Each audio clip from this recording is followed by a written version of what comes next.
Kita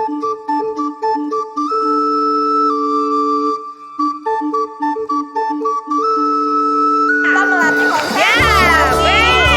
nanti Iya, kalau boleh menghadapi D. ya begitu ya. B. Coba pegang kepala, Ah. lutut, D.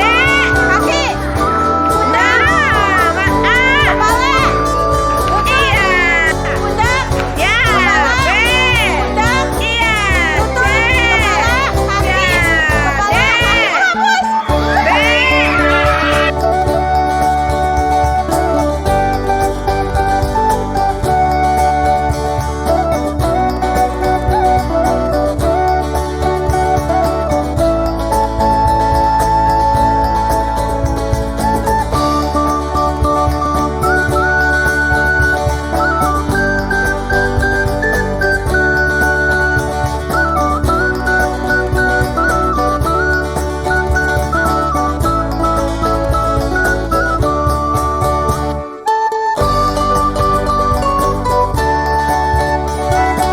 Saya ucapkan terima kasih mau berpartisipasi ya untuk menemani saya melakukan aksi nyata modul 1.4 budaya positif. Puji syukur kepada Allah Subhanahu wa taala atas berkat rahmat dan hidayahnya sehingga kita dapat berkumpul dan hadir dalam acara ini. Sholawat beserta salam semoga selalu senantiasa tercurahkan kepada baginda kita Nabi Muhammad Shallallahu Alaihi Wasallam. Kepada yang terhormat Bapak Kepala UPTD SDN 4 Posokerep beserta Bapak dan Ibu Guru UPTD SDN 4 Posokerep yang saya hormati. Salam dan bahagia Bapak Ibu Guru hebat. Sebelum acara dimulai, mari kita buka acara dengan membaca Bismillahirrahmanirrahim ya. Sebelumnya izinkan saya untuk memperkenalkan diri terlebih dahulu. Ada pepatah mengatakan tak kenal maka tak sayang. Bener nggak Bapak Ibu? Bener ya. Mungkin sudah kenal tapi untuk menguatkan saja ya. Perkenalkan nama saya Siti Zulfa dari UPTD SDN 4 Posokerep, CGP Angkatan 9 Kabupaten Indramayu. Apa sih CGP? Calon Guru Penggerak Angkatan 9 Kabupaten Indramayu. Bapak Ibu, saya berdiri di sini bukan berarti saya itu lebih pintar dari Bapak Ibu ya. Karena di sini ada yang lebih senior, ada kepala sekolah dan ada Ibu Lia juga yang sudah menjabat, sudah mempunyai gelar GP gitu. Sudah mempunyai gelar GP ya. Kalau saya di sini masih calon, kalau Ibu Lia sudah mempunyai gelar GP ya Bu Lia. Jadi Bu Lia mohon bimbingannya begitu. Kita bersama-sama berkolaborasi begitu ya Bu Lia. Di sini saya akan menyampaikan melakukan aksi nyata diseminasi di sini. Diseminasi. Apa itu diseminasi? Penyebaran pemahaman budaya positif ya. Sebelumnya ada yang tahu apa itu budaya positif? Mungkin ada yang mau menjawab? Budaya positif di sekolah yaitu nilai-nilai dan kebiasaan di sekolah yang berpihak kepada murid agar mereka dapat berkembang menjadi pribadi yang kritis, penuh hormat, bertanggung jawab ya, sesuai dengan profil pelajar Pancasila. Bapak Ibu Guru hebat, profil pelajar Pancasila itu apa saja? Masih ingat tidak? Pak Jepri?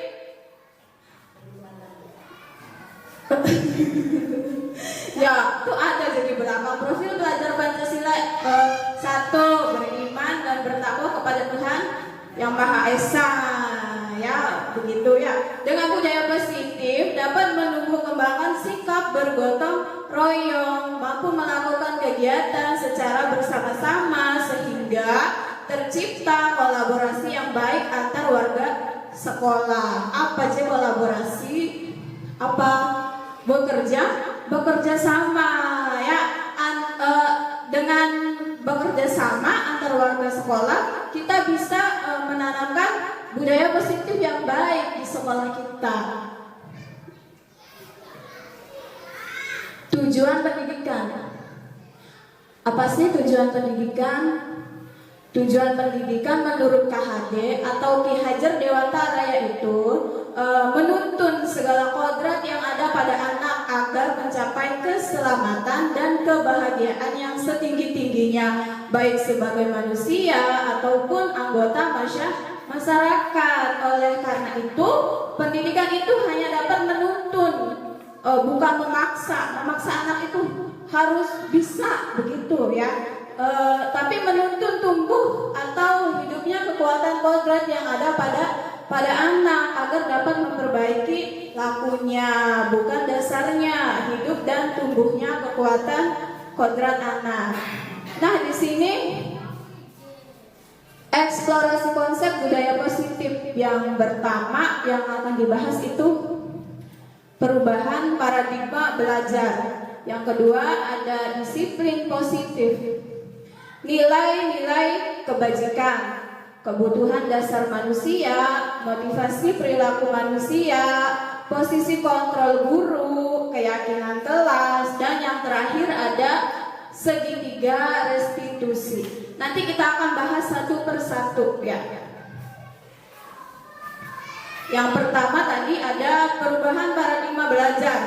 Dalam membangun budaya positif di sekolah dapat menyediakan lingkungan yang positif, aman, dan nyaman agar siswa mampu berpikir, bertindak, dan mencipta dengan merdeka, mandiri, bertanggung jawab. Ya. Disiplin sangat berkaitan dengan kontrol guru terhadap siswa. Nanti juga dibahas tentang kontrol guru ya di sini. Miskonsepsi tentang teori kontrol. Ilusi guru mengontrol murid. Ilusi bahwa kritik membuat rasa bersalah mampu menguatkan karakter. Ilusi bahwa semua penguatan positif efektif dan bermanfaat. Ilusi bahwa orang dewasa berhak memaksa, tetapi itu salah. Ini hanya miskonsepsi, bukan salah ya, miskonsepsi aja. Perubahan paradigma belajar meluruskan beberapa miskonsepsi terhadap makna kontrol ya, seperti tadi. Ilusi guru mengontrol murid. Pada dasarnya kita tidak dapat memaksa murid untuk berbuat sesuatu jikalau murid tersebut memilih untuk tidak melakukannya. Walaupun tampaknya guru sedang mengontrol perilaku murid, hal demikian terjadi karena murid sedang mengizinkan dirinya dikontrol ya. Ilusi bahwa semua penguatan positif efektif dan bermanfaat.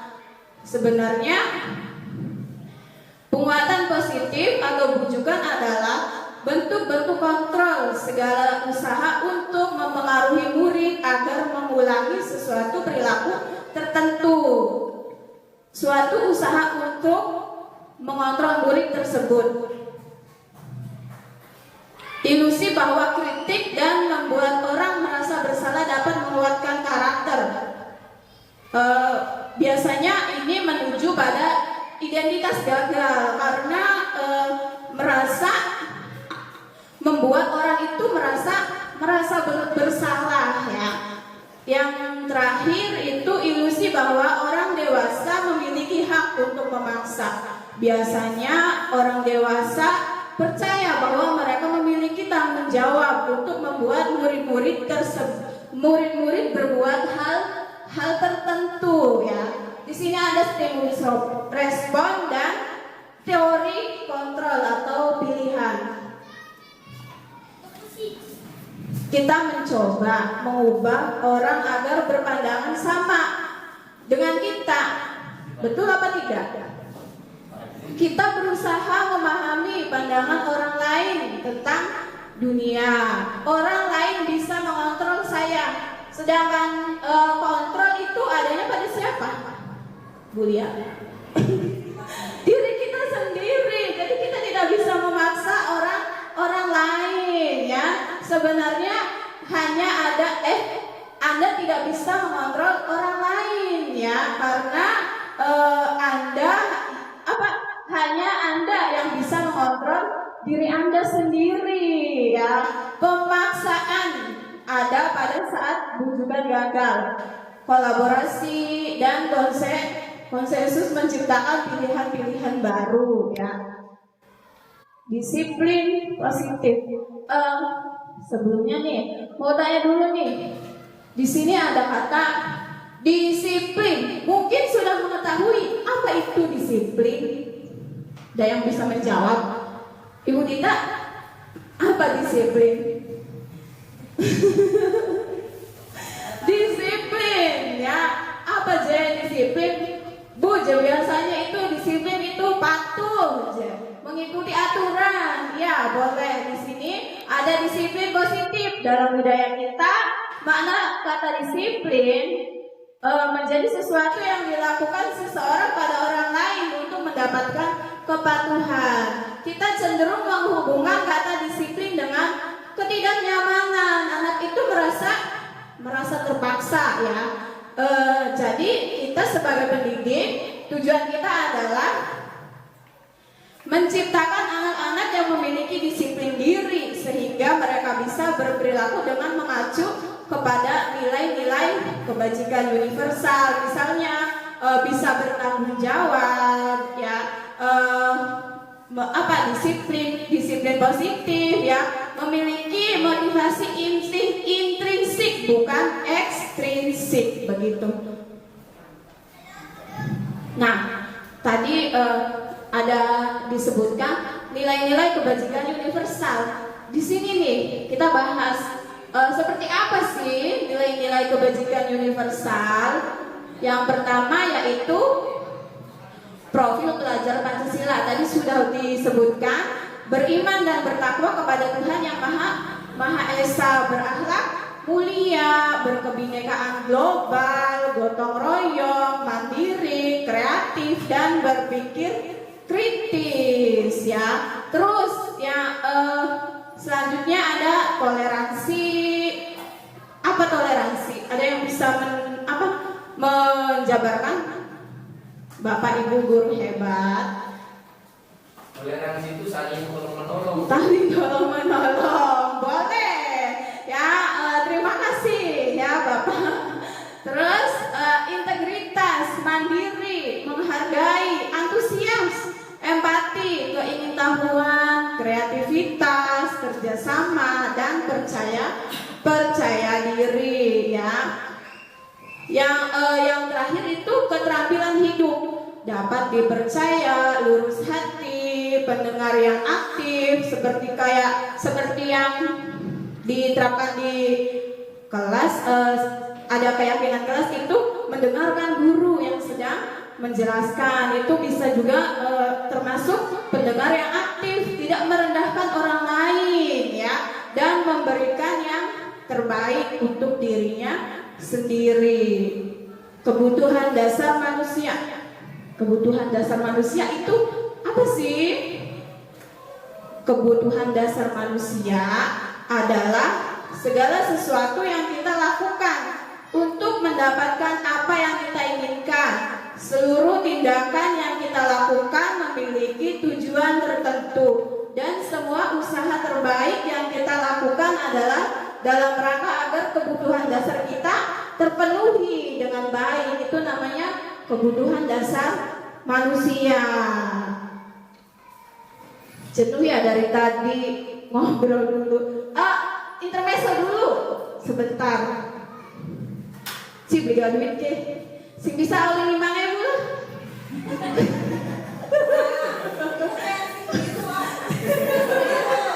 Aja si biru. Intermezzo dulu. Siapa yang bisa menjawab oleh 5.000 nganggo tuku es deh. Jika tidur maka dia bangun. Bila bangun dia tidur. Apakah itu? Boleh berpikir dulu, dipikir dulu. Jika tidur dia bangun. Bila bangun dia tidur. Mimpi, Bu. Mimpi, Bu. Mimpi. Wah, bersih dah kita di 5.000 mungkin.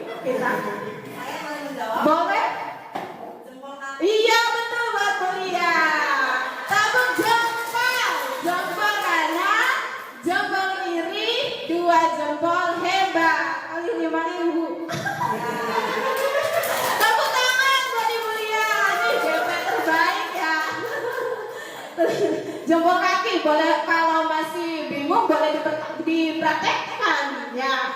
Betul ya, intermezzo nanti. Lanjut. Tadi ada kebutuhan dasar manusia, kebutuhan bertahan hidup, kasih sayang dan rasa diterima, penguasaan, kebebasan dan kesenangan. Apa sih kebutuhan dasar bertahan hidup? Seperti apa? Makanan, pakaian, ya, tempat tinggal, keamanan, kesehatan, ya, itu namanya kebutuhan dalam bertahan hidup.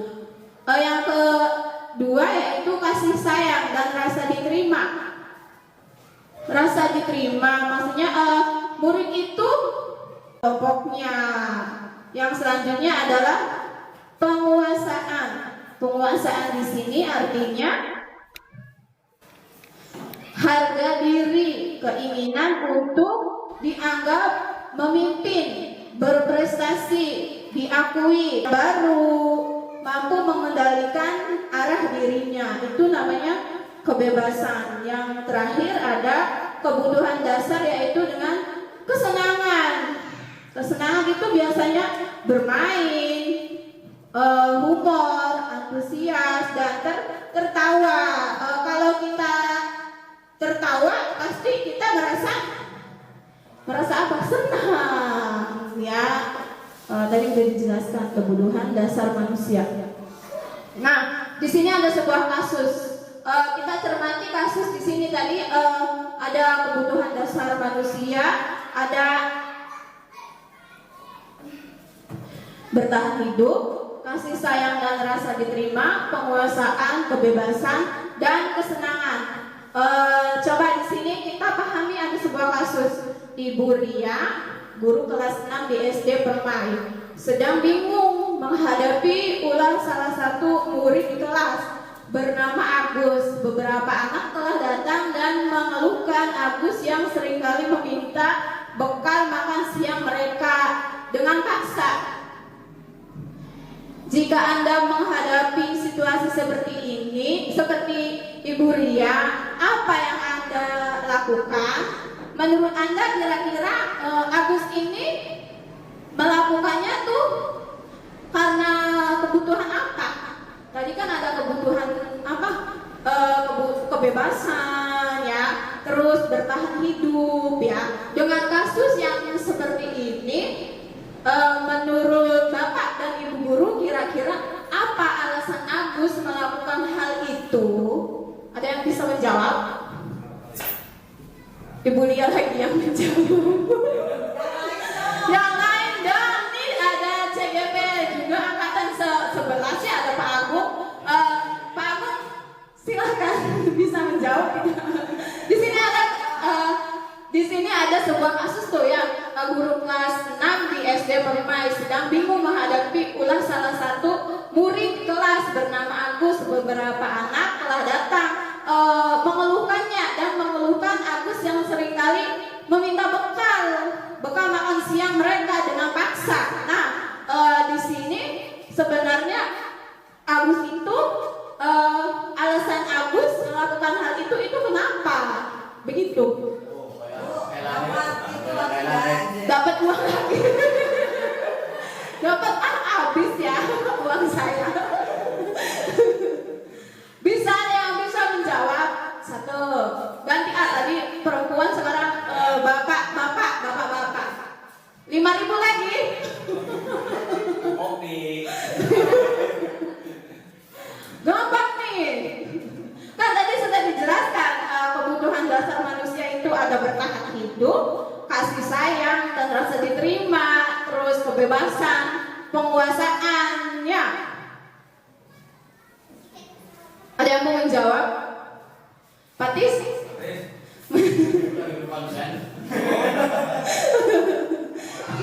Pak Jeffrey, Pak Agung ya, Pak Agung.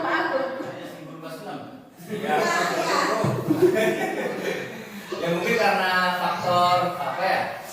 Jika menghadapi itu apa yang akan kita lakukan? Itu kan berusaha ya kira-kira.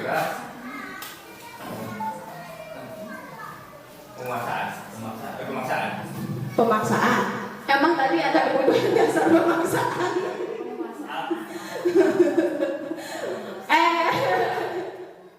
Penguasaan. Next. Karena ingin jadi anak yang lebih apa ya? Dilihat lagi lah. Ya, dihargai, dan diakui misalnya. Ingin diakui, betul ya, karena ingin diakui juga ya. Bisa dilihat next. Yang pertama adalah kebutuhan dasar bertahan hidup. Mungkin dalam kasus ini Agus itu lapar dan orang tuanya tidak membawakan bekal makanan. Itu adalah kebutuhan bertahan hidup. Yang kedua adalah teman Agus jadi perhatian sama Agus. Itu merupakan apa? Kebutuhan apa?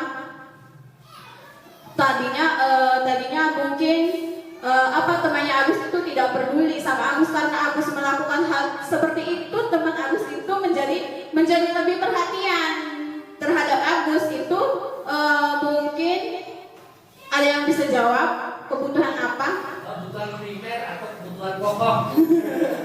Ya, betul. Kebutuhan kasih sayang dan rasa diterima. Betul, Pak. Betul, hebat sekali ya. Bu, itu jahit-jahit sudah jalan. Iya. Jangan tegang ya. Di sini jangan tegang. Kita diskusi aja di sini. Kita belajar bersama, diskusi ya, berbagi ilmu lah begitu. Yang selanjutnya Agus merasa hebat karena temannya jadi takut. Nah, itu apa? Kebutuhan dasar penguasaan ya. Agus merasa bosan dengan bekal. Mungkin juga Agus itu merasa bosan dengan bekal yang dibawakan orang tuanya karena selalu bekal yang seperti itu saja. Berarti itu kebebasan, freedom. Yang iya Jepa bosan. Jadi anak itu mungkin meminta sama temannya itu karena mereka juga bosan. Jadi kebutuhan dasarnya itu kebebasan. Agus hanya iseng, mungkin Agus itu iseng ya. Berarti di sini iseng itu seperti tadi, tertawa. Itu kebutuhan dasar apa? Kesenangan ya. Kesenangan atau rekreasi. Iya, betul, Pak. Makanya ya nanti piknik. Piknik biar merasa lebih senang aja begitu. Karena kebutuhan dasar manusia juga kan tadi kan kebutuhan dasar juga kan ada kebutuhan kesenangan. Kalau begitu aja mungkin merasa bosan begitu ya, Pak. Suaminya tidak datang-datang, Bu, senang tidak? Senang tidak deh ibu-ibu? Enggak aja Pak, sedih, merasa sedih ya mungkin. Nah lanjut di sini. Oh my God, ini sih kayak yang beli makan. Motivasi perilaku manusia. Motivasi itu merupakan apa sih motivasi? Bapak Ibu, motivasi dorongan, betul ya. Dorongan yang timbul pada diri seseorang secara sadar atau tidak sadar untuk melakukan suatu tindakan dengan tujuan tertentu. Nah, di sini ada motivasi perilaku manusia, menghindari ketidaknyamanan dan hukuman. Yang selanjutnya mendapatkan imbalan atau penghargaan. Mungkin siswa itu murid melakukan seperti di sini. Tadi ini dua ya. Menghargai nilai-nilai kebajikan diri sendiri. Tadi kebajikan universal ya ada. Karena itu munculnya dalam motivasi intrinsik, bukan ekstrinsik. Menghindari ketidaknyamanan dan hukuman. Murid melakukan disiplin diri karena ia takut dihukum ya. Karena ini berarti termasuknya motivasi perilaku manusia yang takut dengan hukuman. Yang kedua itu murid melakukan disiplin karena ingin mendapatkan apa? Imbalan atau reward, iya Pak, betul. Apresiasi. Nah ya, ini merupakan motivasi intrinsik. Yang ketiga yaitu menghargai nilai-nilai kebajikan diri sendiri, intrinsik berarti. Dari ketiga motivasi ini yang lebih baik tuh mana menurut Bapak Ibu?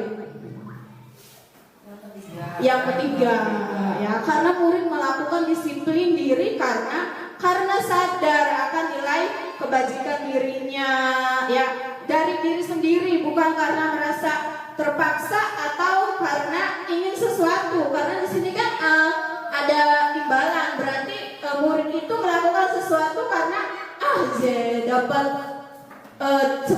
seperti misalnya dapat uang, dapat sepeda baru, tetapi itu munculnya dari motivasi intrinsik ya. Yang lebih baik itu cara kita murid melakukan disiplin diri karena sadar ya, dari dirinya sendiri, motivasi intrinsik. Konsep hukuman, konsekuensi, dan restitusi. Biasanya di sini apa sih hukuman? Bapak Ibu tahu hukuman? Penjara, Bu.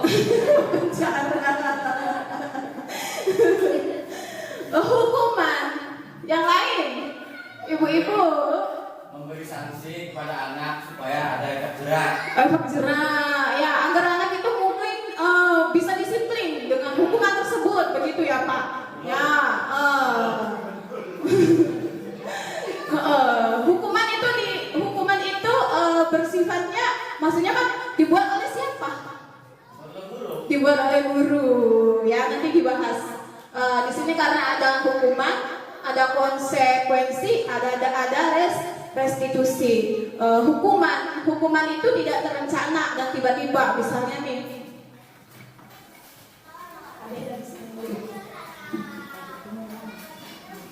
Nanti dijelaskan di slide selanjutnya. Hukuman tidak terencana atau tiba-tiba. Murid tidak tahu apa yang akan terjadi ya. Bersifat satu arah. Hukuman itu biasanya hukuman fisik atau psikis. Sedangkan di sini konsekuensi itu terencana, disepakati, dan sesuai aturan. Murid tetap dibuat tidak nyaman ya. Terus sikap guru selalu memonitor murid. Yang selanjutnya ada restitusi. Proses menciptakan kondisi bagi murid untuk memperbaiki kesalahan sendiri. Proses kolaboratif yang mengajarkan murid untuk mencari solusinya sendiri. Konsep disiplin dengan identitas gagal. Nah, di sini seperti tadi yang Pak Tis jelaskan di sini, yang hukuman itu sebenarnya menyakitkan, membuat murid itu tidak nyaman. Siswa itu mungkin akan merasa takut ya. Hukuman itu juga memaksa.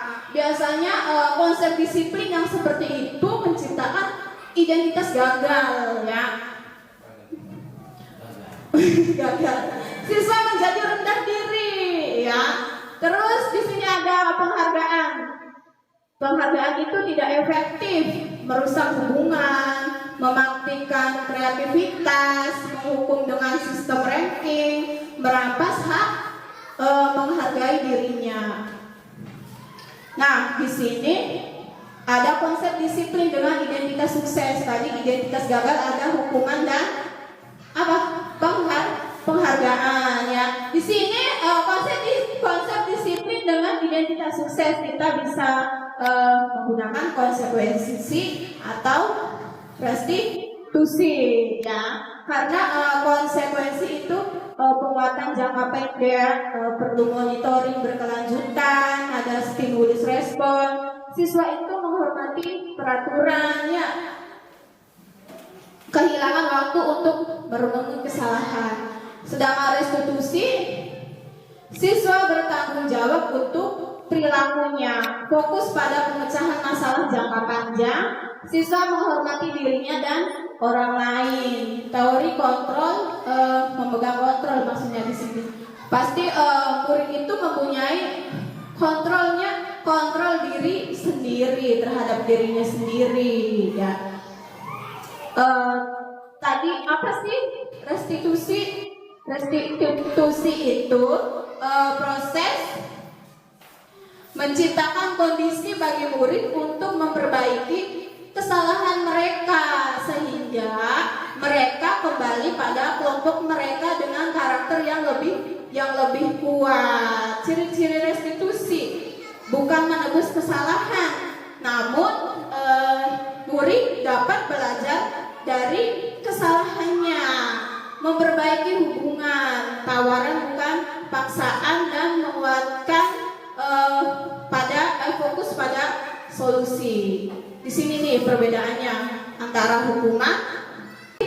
Not ini ya, boleh ditulis dalam not ini, di atasnya dikasih nama. Misalnya namanya Lia Ameliana nomor Ibu Lia nomor 1, Ibu Dita nomor 2, Pak Dudung mau jawab nomor berapa nih?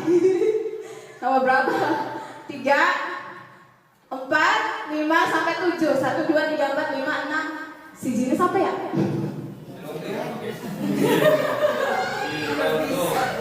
Satu. Panjepin loro jangan dijawab. Kita nomor dulu ya. Nomor berapa? Silakan dijawab. Beli aja nomor kita.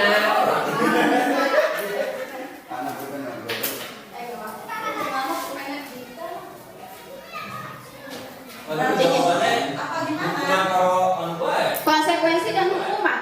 Hukuman apa konsekuensi? Yang pertama itu mencatat 100 kali di dalam buku kalimat saya tidak akan terlambat lagi. Nomor 1 siapa yang mau menjawab?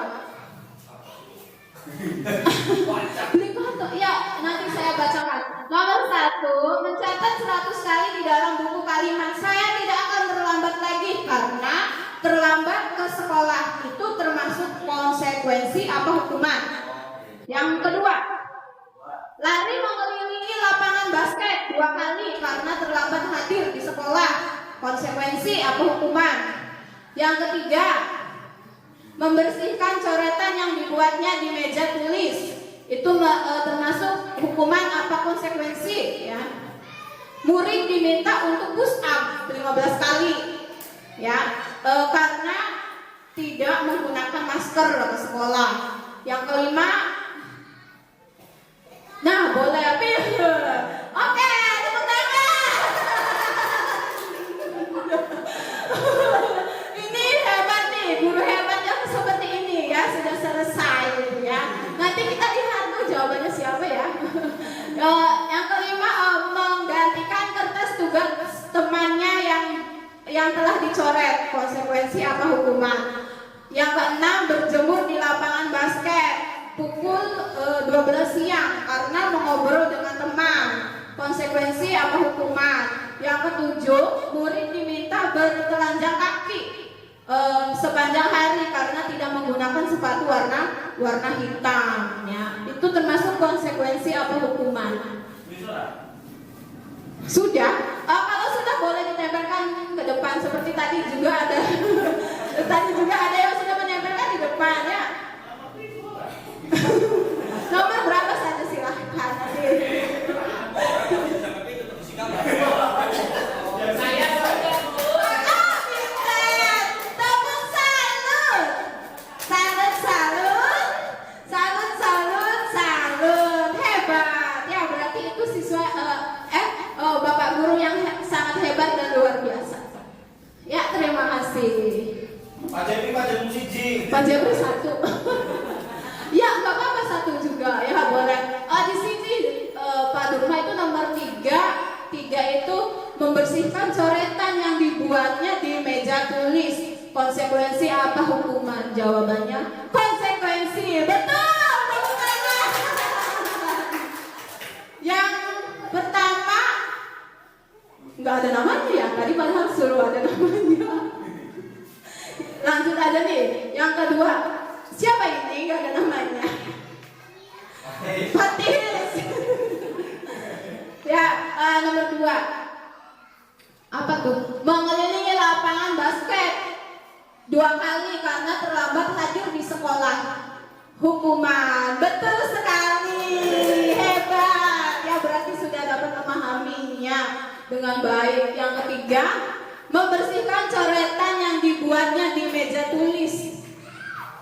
Ibu lihat nih. Ini juga jawabannya konsekuensi. Ya berarti betul. Hebat. Tepuk tangan buat Ibu Lia. Konsekuensi. Yang keempat, murid diminta push up karena tidak menggunakan masker. Konsekuensi apa hukuman jawabannya? Hukuman. Menggantikan kertas tugas teman yang telah dicoret. Konsekuensi. Berjemur di lapangan basket pukul 12 siang karena mengobrol dengan temannya. Hukuman apa konsekuensi? Hukuman ya. Yang ketujuh, murid diminta bertelanjang kaki sepanjang hari karena tidak menggunakan sepatu berwarna hitam sesuai peraturan sekolah. Itu termasuk hukuman apa konsekuensi?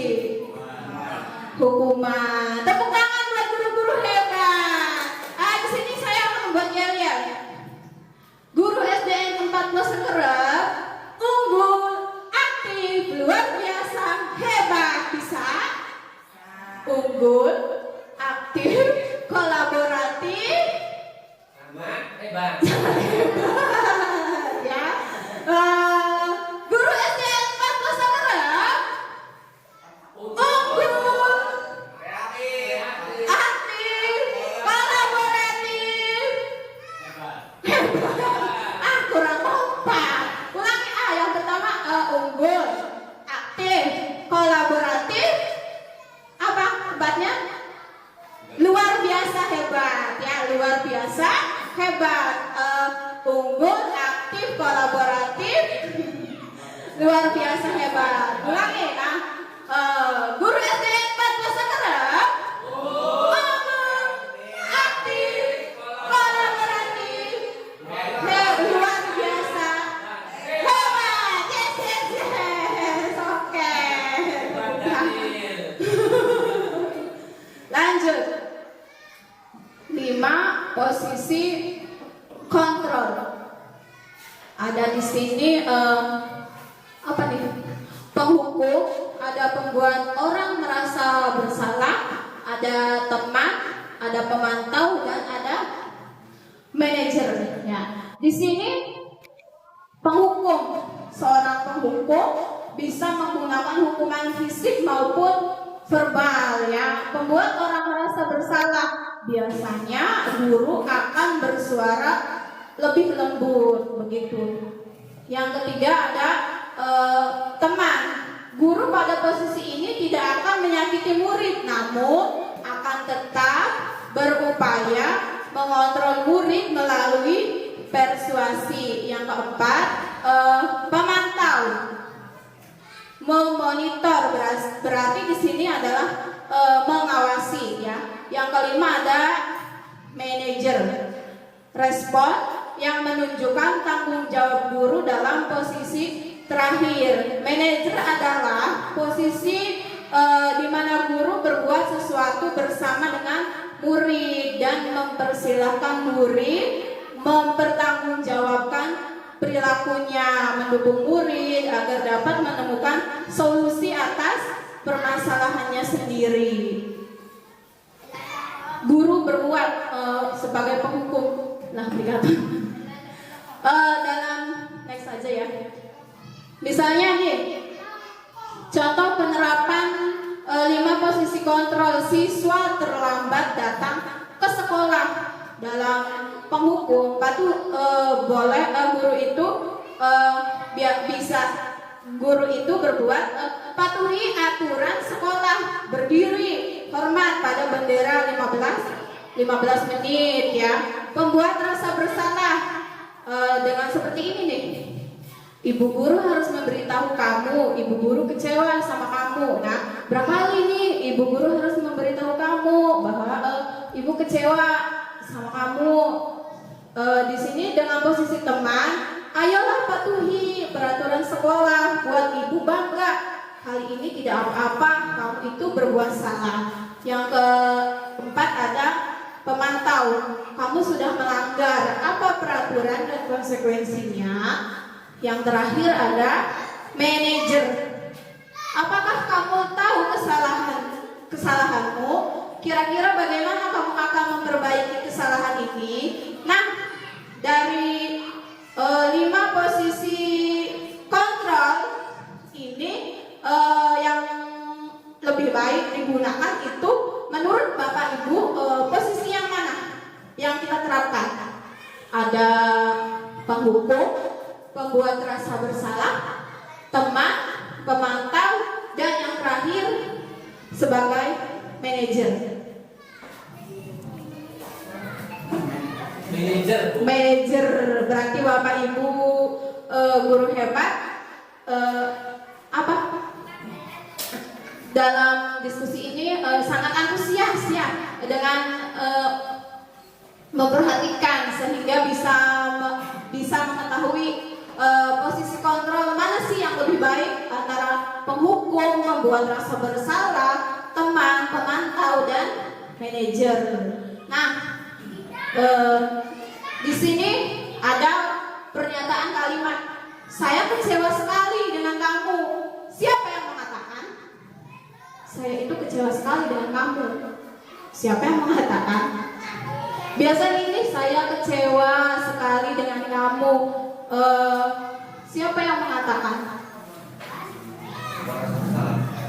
Boleh, next. Simpan jawabannya. Kamu tidak pernah benar melakukannya. Siapa yang mengatakan? Bapak Ibu. Jawab. Ayolah, lakukan demi ibu atau bapak. Itu siapa yang mengatakan? Posisi kontrol kan tadi ada sebagai pembuat rasa bersalah, teman, manajer, ya sebagai penghukum. Nah di sini, ayolah lakukan demi ibu atau bapak begitu. Siapa yang mengatakan? Apakah teman? Apakah pembuat orang merasa bersalah? Apakah sebagai penghukum? Apakah manajer? Ya. Yang selanjutnya, apakah kamu mau mendapatkan stiker bintang hari ini? Siapa yang mengatakan? Next. Saya kecewa sekali dengan kamu.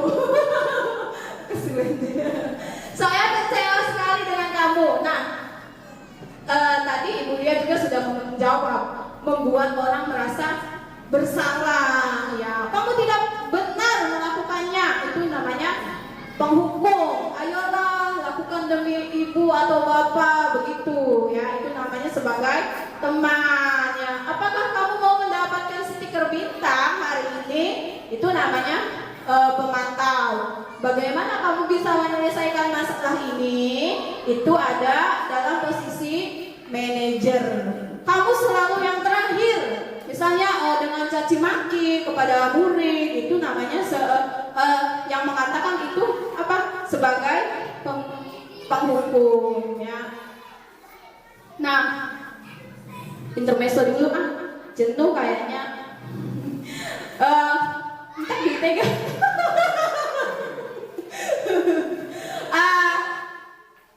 Perhatikan, ini 1. Yang ini 2.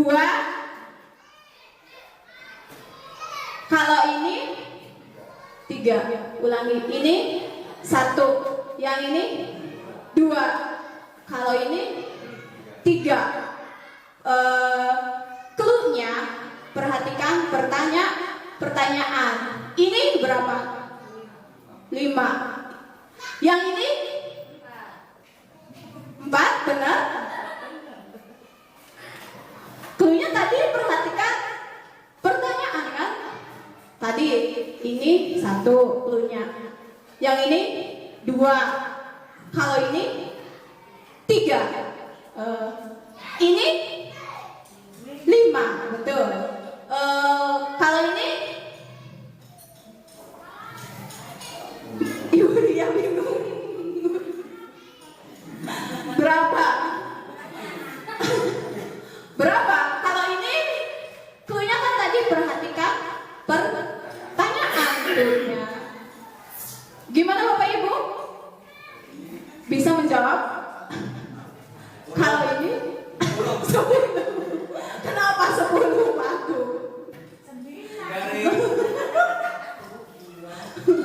Dari 1 tambah 2 tambah 3. Begitu. Tadi kan cluenya perhatikan pertanyaan. Ini 1, yang ini 2. Kalau ini 3. Perhatikan pertanyaan cluenya. Kalau ini 1 kan? Ibu Lianya sudah bingung jadi mau ngomong takut salah. Padahal dilihat mau tahu kuncinya tadi ini 1. Ini 1. Kalau saya bilang ini berarti nggak usah lihat jarinya begitu. Ini 1, yang ini 2. Kalau ini 3. Nah, kalau ini 3. 3. Betul Pak Agung. Hebat. Berarti pintar. Tuh berarti Pak Agung sudah bisa memahami. Berarti punya kan tadi perhatikan pertanyaan. Kalau ada kata-kata kalau berarti itu 3. Kalau ini berarti berapa tadi? 1. Kalau yang ini berarti jawabannya 2. Coba ulangi lagi. Yang ini 2. Begitu. Kalau ini 3. Berarti Pak Dudung hebat. Luar biasa sekali. Luar biasa sekali. Yang cukup itu buat intermezzo saja biar nggak jenuh ya belajarnya. Di sini ada keyakinan kelas. Mengapa keyakinan kelas? Mengapa tidak peraturan kelas saja? Ada yang bisa menjawab? Keyakinan kelas itu berisi nilai-nilai kebajikan yang diturunkan dari komitmen, bukan tata tertib atau aturan. Komitmen itu disusun secara bersama, sedangkan aturan atau tata tertib disusun secara sepihak saja, ya. Kesepakatan kelas adalah pernyataan tujuan bersama antara siswa dan guru dalam lingkungan kelas. Kesepakatan ini menetapkan harapan untuk semua orang di kelas dan mendorong rasa saling menghormati, kerjasama, keamanan, ya. Dalam pembuatannya harus menyertakan daftar konsekuensi. Misalnya kita melanggar kesepakatan kelas seperti ini, kita akan mendapatkan konsekuensi yang seperti apa, begitu ya. Keyakinan kelas itu merupakan kesepakatan. Nah, kesepakatan kelas yang telah diyakini bersama guru dan murid selama proses pembelajaran. Seseorang akan lebih tergerak dan bersemangat untuk menjalankan keyakinannya daripada hanya sekedar mengikuti peraturan, begitu ya. Bagaimana sih cara pembentukan keyakinan kelas? Guru bersama siswa.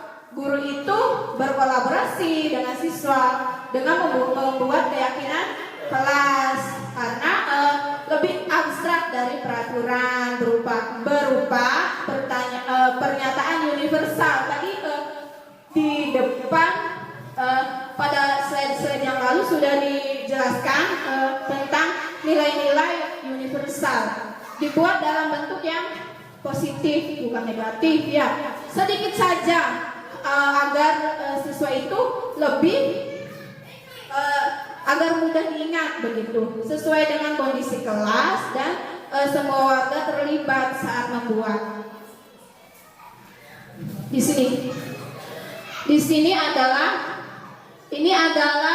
guru bersama siswa membuat keyakinan kelas, berdiskusi tentang peraturan. Ini kegiatan keyakinan kelas yang saya buat dengan kelas 1, ya, karena di sini saya mengajar kelas 1, jadi saya membuat keyakinannya dengan kelas 1. Guru bersama siswa membuat keyakinan kelas, berdiskusi tentang peraturan, merumuskan peraturan menjadi keyakinan, dan menempelkan keyakinan di kelas. Nih, kesepakatan atau keyakinan kelas 1. Misalnya hadir tepat waktu, begitu ya. Dalam kesepakatan ini dibuat itu secara bersama. Guru itu tidak bisa memaksa, tapi kita bekerja sama atas dasar apa? Untuk saling menghargai ya, agar siswa itu disiplin dengan nilai-nilai kebajikan universal, menjaga kebersihan ruang kelas ya, mendengarkan penjelasan guru, terus berdoa sebelum dan sesudah belajar, memakai seragam sekolah yang rapi, bicara yang sopan ya, hadir tepat waktu. Nilai kebajikan universalnya adalah apa? Tentang kesepakatan kelas. Jadi di sini saya berharap saya dan kelas 1 sudah membuat kesepakatan kelas. Guru-guru yang lain juga saya harap dapat membuat kesepakatan kelas dengan siswanya ya, dan dibuat secara bersama, tidak memaksa, tapi dengan nilai-nilai intrinsik, nilai yang sudah diyakini siswa tersebut ya, agar siswa itu sadar begitu, bukan dengan cara memaksa seperti tadi peraturan itu biasanya memaksa anak, kamu harus seperti ini, itu salah ya. Jadi kita buat kesepakatan kelas agar anak-anak itu bisa meyakini dan mentaatinya, karena kesepakatan itu dibuatnya secara bersama dan dengan kesadaran diri sendiri. Di sini ada segitiga restitusi. Segitiga restitusi, suatu proses dialog yang dijalankan oleh guru dapat menghasilkan murid yang kedua, validasi tindakan yang salah, dan yang ketiga, menanyakan keyakinan. Restitusi adalah proses menciptakan kondisi bagi murid untuk memperbaiki kesalahan mereka, sehingga mereka bisa kembali pada kelompok mereka dengan karakter yang lebih kuat. Segitiga restitusi membantu murid menjadi lebih memiliki tujuan, menjadi murid yang disiplin positif dan memulihkan dirinya setelah berbuat salah. Restitusi bukan untuk menebus kesalahan, namun untuk belajar dari kesalahannya.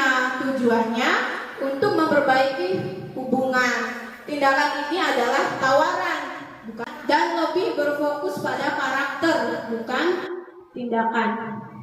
Tadi dalam segitiga restitusi yang pertama ada menstabilkan identitas. Berdasarkan prinsip membuat kesalahan adalah bagian dari proses pembelajaran. Seperti begini nih, berbuat salah itu wajar, tidak ada manusia yang sempurna. Bapak atau ibu juga pernah melakukan itu. Bapak ibu tidak mencari siapa yang salah, tapi bapak ingin mencari solusi dari permasalahan ini. Kamu berhak merasa begitu. Yang kedua, validasi tindakan yang salah. Memahami kebutuhan mendasari tindakan anak berbuat kesalahan. Dalam hal ini kita bisa berbicara itu, kamu pasti punya alasan kenapa sih melakukan itu ya. Kamu patut bangga pada dirimu sendiri karena kamu telah melindungi sesuatu yang penting buatmu. Kamu boleh mempertahankan sikap itu, tapi kamu harus menambahkan sikap yang baru. Yang terakhir adalah menanyakan keyakinan. Seperti tadi kita buat kesepakatan kelas atau keyakinan kelas yang seperti ini. Ini adalah contoh keyakinan kelas, kesepakatan kelas 1 begitu, yang sudah diyakini dan dibuat secara sadar ya, tidak memaksa. Yang terakhir, menanyakan keyakinan. Berdasarkan prinsip teori kontrol bahwa dasarnya kita termotivasi secara intrinsik. Apa keyakinan kelas kita, begitu. Nilai-nilai apa yang telah disepakati bersama? Seperti apa gambaran sebuah kelas yang ideal menurut kamu? Kamu ingin menjadi orang yang seperti apa? Begitu. Penting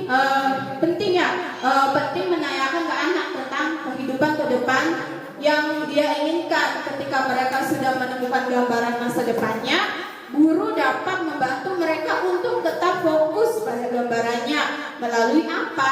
Segitiga restitusi. Kita dapat mewujudkan mereka menjadi murid yang merdeka. Mereka mampu menyelesaikan masalah dengan motivasi internal dan bertanggung jawab terhadap pilihannya. Boleh. Nah, di sini ada contoh praktik segitiga restitusi. Lihat.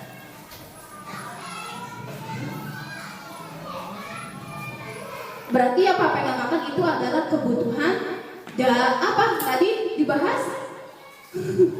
Kebutuhan bertahan hidup. Butuh makan. Nah, di sini ada sebuah kasus dengan validasi tindakan menggunakan segitiga restitusi. Priweki Bu yang bisa.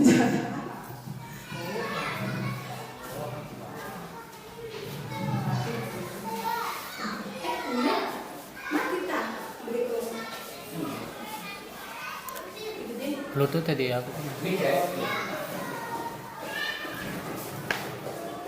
Benar, Bluetooth apa? 声音模式，蓝牙模式，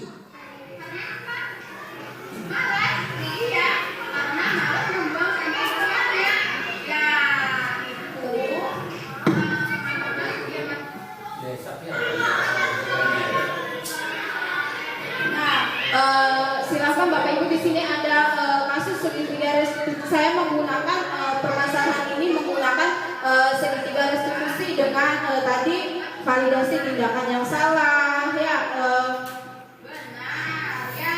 silakan dicermati dulu. Kurang gede. Ya,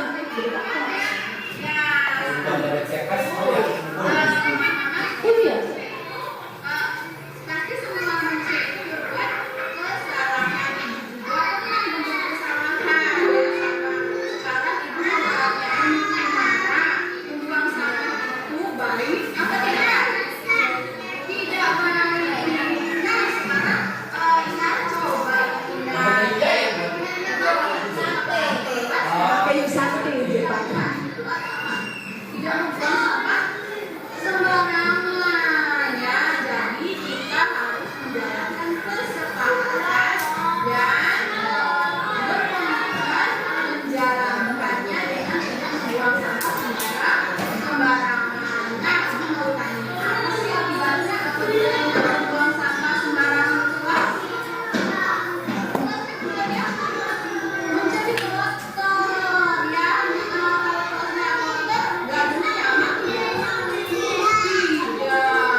Ini kan mau ya.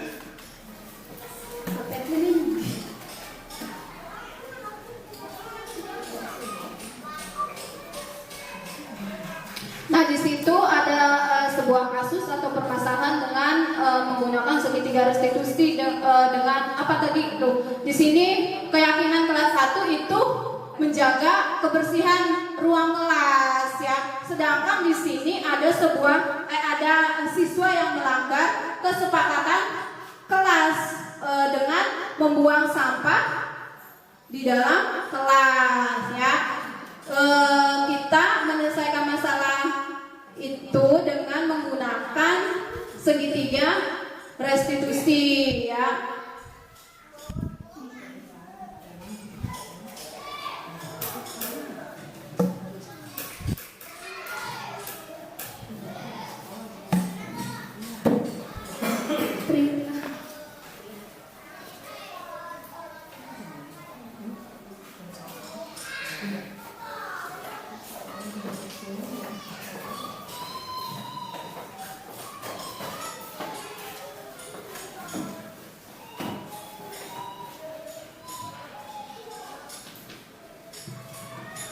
Tadi kasusnya dalam video tersebut ada siswa yang melanggar kesepakatan kelas yang sudah dibuat, sedangkan kesepakatan kelas atau keyakinan kelas 1 itu menjaga kebersihan kelas. Tapi dalam kasus tersebut ada siswa yang melanggar dengan membuang sampah di dalam kelas ya.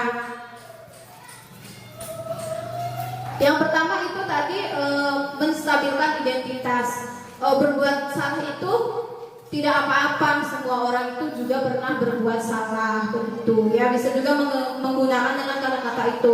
Validasi tindakan yang salah. Kenapa sih kamu itu membuang sampah di dalam kelas? Jawabannya seperti tadi, malas deh Bu ya. Keluar kelasnya berarti siswa itu mempunyai alasan kenapa sih membuang sampah di dalam kelas ya, karena rasa malas begitu. Nah, yang terakhir adalah menanyakan keyakinan. Kita bisa menanyakan keyakinan kelas yang sudah dibuat. Menurutmu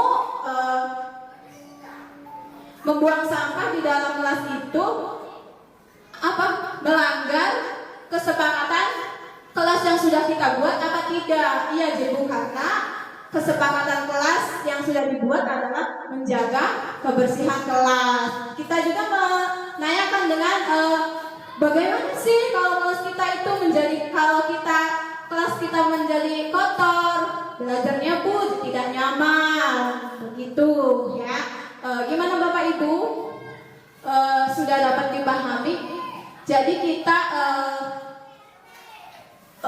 ada yang mau bertanya? Mungkin misalnya Ibu ada yang bertanya begini.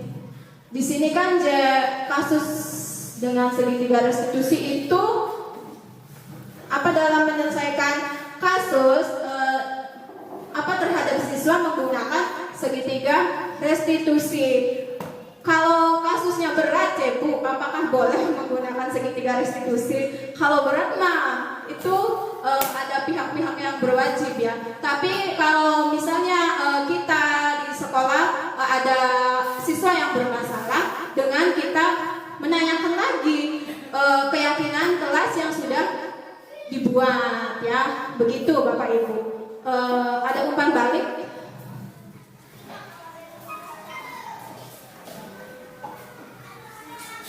Ini adalah contoh praktik segitiga restitusi. Dalam penerapan program disiplin positif, hendaknya guru memiliki standar kepribadian, profesional, dan sosial yang baik, di mana guru mampu berefleksi pada posisi kontrolnya saat ini. Bagaimana perjalanan dirinya sebagai seorang ahmok, posisinya sebagai manajer yang menuntun murid menjadi insan yang mandiri, merdeka, dan bertanggung jawab ya, untuk mewujudkan profil pelajar Pancasila. Ada yang mau nyanyi nggak? Belajar Pancasila. Ada yang bisa? Ibu Lia, Ibu Lia lagi, Ibu Dita lah. Ibu Lia sekalian dipraktekkan aja begitu. Belajar Pancasila. Ibu-ibu juga mungkin nanti bisa. Ibu Yaya. Ibu Yaya. Seperti apa mempraktekannya? Ibu Lia boleh ke depan. Ayo Bu. Saya mohon izin Bapak Ibu. Mohon izin Bapak Ibu, silakan. Bu, diizinkan sekali. Pinter-pinter mana itu? Hebat ya, tentunya guru-guru yang sangat hebat dan sangat luar Saya biasa. mohon izin, tapi sebelumnya silakan Bapak Ibu Berdiri. berdiri terlebih dahulu. Oke. Dan nantinya mempraktekkan apa yang saya praktekkan di depan ya Bapak Ibu. Siap, begitu. Saya contohkan dulu, nanti Bapak Ibu mengikuti. Siap, Bu. Belajar Pancasila, beriman dan bertakwa pada Tuhan Yang Esa dan berakhlak mulia, berkebinekaan global, gotong royong mandiri, kreatif dan bernalar kritis. Gitu ya, Bu, ya. Cakep, hebat sekali ya. Bisa dipraktekkan secara dengan bersama-sama, Bapak Ibu guru hebat. Bisa ya? Bisa. Ya, dengan penuh semangat ya. Satu. Sambil bernyanyi ya. 1, 2, 3.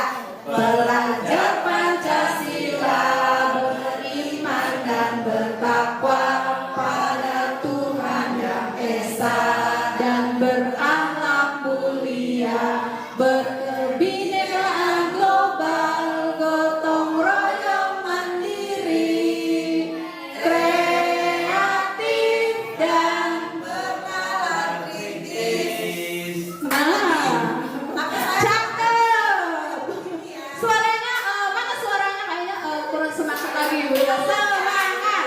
Tepuk semangat dulu, tepuk semangat. Semangat.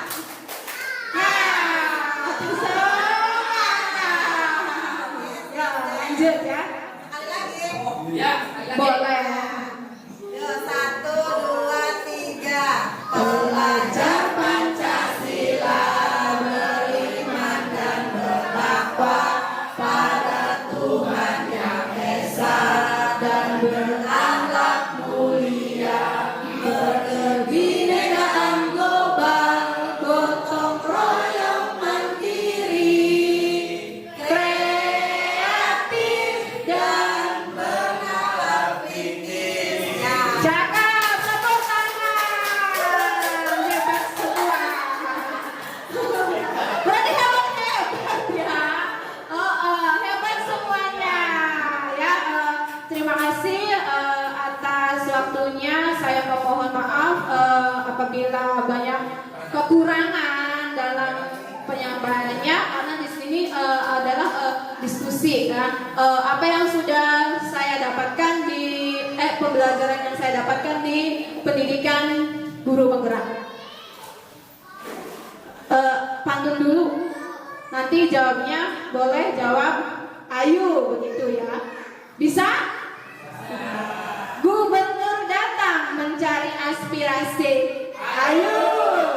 Masyarakat kecil inginkan solusi. Ayo. Izinkan saya menutup presentasi. Ayo. Semoga nanti mendapat apresiasi.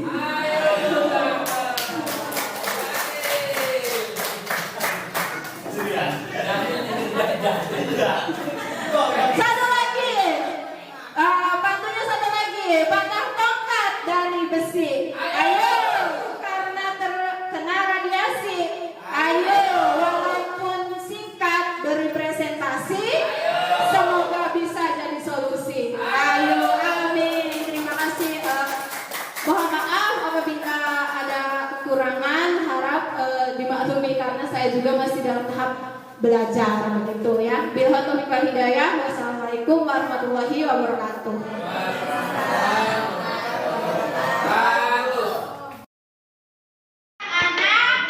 Agar penerapan budaya positif di sekolah berjalan dengan baik, kita membuat kesepakatan kelas dulu ya, agar pembelajarannya menjadi nyaman, belajarnya menjadi senang. Ya, dengan cara apa? Dengan menerapkan nilai-nilai kebajikan universal seperti nilai gizi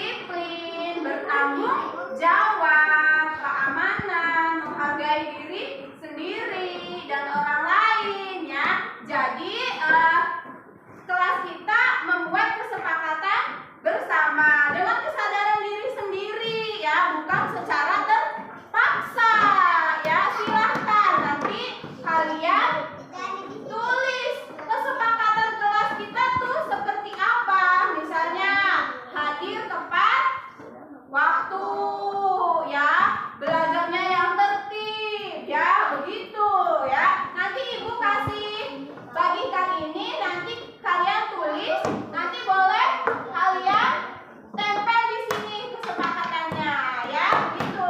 Siap? Siap. Oke, hebat. Pegang dulu ya. Nih, pegang.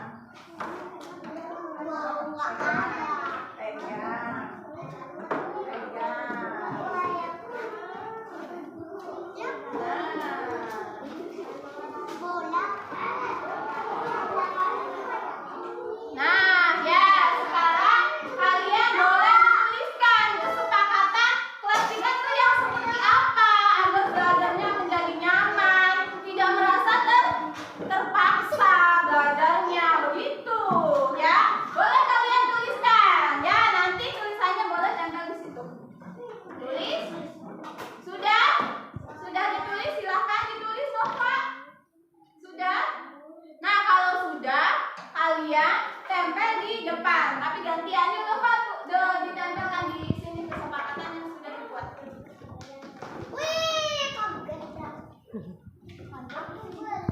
Ya, yuk Inara, sudah menuliskan? Ya, boleh ditempelkan di situ. Ya, boleh. Yuk, Ali udah? Sudah menulis? Oh, ya berarti kakak lebih maju sudah. Ya, boleh. Yuk, Rasya.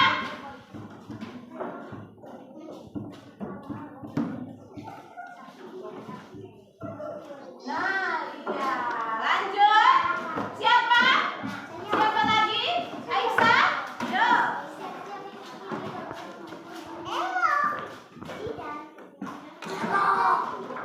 Elo? Ya, boleh. Zidan?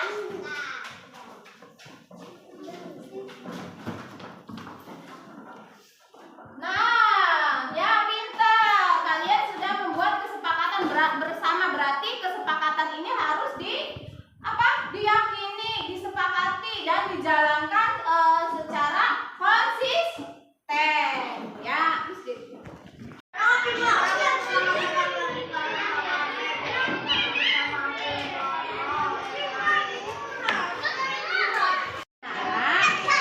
Ibu mendapat laporan bahwa Inara membuang sampah sembarangan di kelas. Itu benar apa tidak?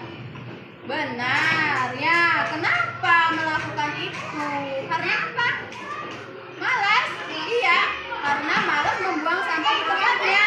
Ya, itu pemahaman setiap manusia itu pasti semua manusia itu berbuat kesalahan. Ibu juga pernah membuat kesalahan ya, sama. Sekarang ibu mau tanya, menurut Inara membuang sampah itu baik apa tidak baik? Tidak baik. Nah, sekarang Inara coba ingat-ingat ya, ingat-ingat lagi kesepakatan kelas yang sudah kita buat. Itu ada apa? Tidak membuang sampah sembarangan ya. Jadi kita harus menjalankan kesepakatan dan berkomitmen menjalankannya dengan tidak membuang sampah sembarangan. Nah, ibu mau tanya, apa sih akibatnya apabila Inara membuang sampah sembarangan di kelas? Kelasnya menjadi apa? Menjadi kotor ya. Kalau kelasnya kotor, belajarnya nyaman tidak? Tidak, betul sekali. Maka kita harus membuang sampah pada tempatnya agar belajarnya kita menjadi nyaman. Nah, mulai kapan Inara akan berubah? Mulai sekarang ya, mulai sekarang Inara akan berubah menjadi lebih baik dengan membuang sampah pada tempatnya. Baik, terima kasih atas kerjasamanya.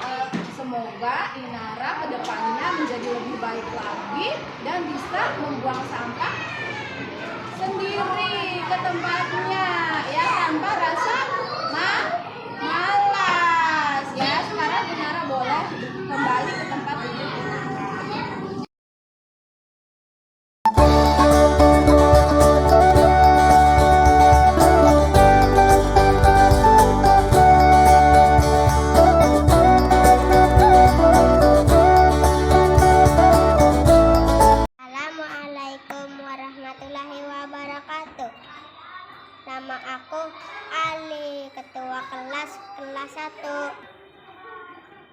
Dengan adanya keyakinan kelas 1 tertib, disiplin, tanggung jawab, dan saya merasa senang dan nyaman di kelas 1.